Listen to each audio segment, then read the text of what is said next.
ఇవన్నీ దొంగ లెక్కలు. ఈ లెక్కలకు సంబంధించి నేను నిరసన వ్యక్తం చేస్తా ఉన్నా.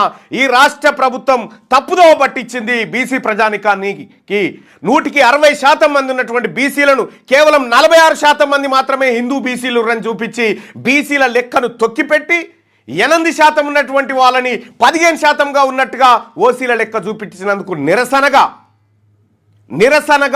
ఈ రాష్ట్ర ప్రభుత్వం చేపట్టినటువంటి దుర్మార్గమైనటువంటి దొంగ సర్వేకు నిరసనగా ఈ పేపర్లను తగలబెడతా ఉన్నా.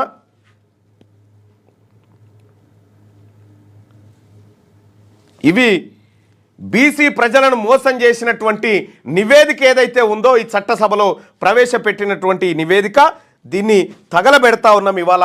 ఇది దొంగ లెక్క. ఈ లెక్కల ద్వారా బీసీల అస్తిత్వం పోతా ఉంది. అందుకోసమే ప్రజలారా ఈ లెక్కని ఎట్టి పరిస్థితిలో మేము అంగీకరించం. ఇది దొంగ లెక్క.